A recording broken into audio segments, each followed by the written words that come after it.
Austan Goolsbee. Steve? Scott, thanks very much. I am here in Jackson Hole with Chicago Fed President Austan Goolsbee.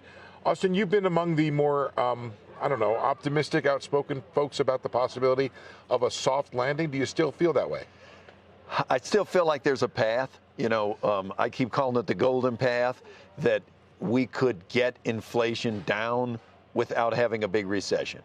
That would be virtually unprecedented for inflation to come down as much as we needed.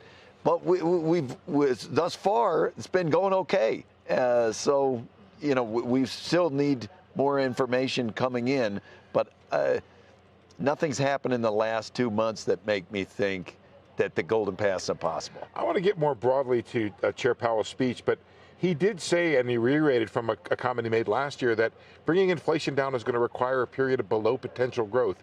He said that last year we haven't had it. Inflation came down. Do you think we can do that without falling below potential growth and without a rise in the unemployment rate? Maybe. I mean, that kind of raises the bar. My standard for what would be a major triumph for the Fed would be if you didn't have a big recession. You got inflation down from high levels down to target without a big recession.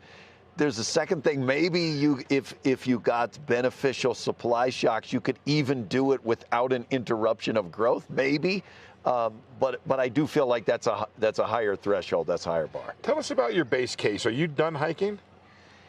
I don't know. As you know, I don't like to speculate before the meeting, especially when you got important data coming in on prices and inflation. It does feel like we're in a period where if conditions keep going like what we've seen the last couple of months, our argument is going to revolve around, well, how long should we keep rates at the levels they are rather than how much higher should the rates go? Since you don't want to speculate, I'll ask you to speculate even longer term. What about next year? Is that a year when the Fed might be easing back on interest rates? Look, tell me what happens to price inflation, especially. Well, that's why we hired you, is for you to tell us. We just gotta watch the conditions on these. There are scenarios in which I feel like it will be obvious that the Fed needs to be more aggressive. There are scenarios in which it's clear the Fed needs to be less aggressive, and we're all trying to play by ear because this business cycle and this circumstance is really very unusual. Talk about the Fed chair's speech. It wasn't a victory speech. It wasn't a mission accomplished speech.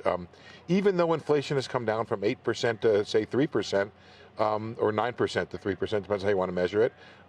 Should it have been more of a victory speech that inflation is closer to being vanquished? I learned from the first day I got here. I don't tell the chair what to say or what to do. I think he was properly sober. Let's not conclude too much. We've gotten a couple of good months of improvement data on inflation. We saw progress in the areas that we've been wanting to see progress on goods, on the beginning of housing, but there's still a long way to go. So I think if the chair had gotten up and said mission accomplished, that seems like it'd be premature. One of the things I remember about in the wake of the Silicon Valley Bank is you were among those who were more concerned about the potential impact of bank credit tightening on the economy. It doesn't quite seem to materialize. So far, it does not seem like it materialized. So you'll admit you were wrong. I said I wanted to watch that, and I've been happy to find that there has definitely been credit tightening, and you saw Chair Powell say there's been intense credit tightening. But we raised the interest rate 500 plus basis points in a short period. There's always going to be credit tightening. The question was, is there going to be more than just what you'd expect from monetary policy? So far, it doesn't seem like there has been. So that's promising. Well, so far is a good phrase because we have recently had a recent spike up in interest rates. Yes. Does it cause you some concern for the economy? Does it change your outlook? Especially on the long end. A little, some concerns. It is what it is. In a way, we're in a position where we're balancing off. There are other readings, like the GDP now type readings, that say maybe growth is accelerating. So if the longer rates are going up and if there's some restraint coming on that side to bring it into balance, you don't have to react as a result. Maybe that's okay. That's what we're trying to weigh. Scott Wapner's got a question for you.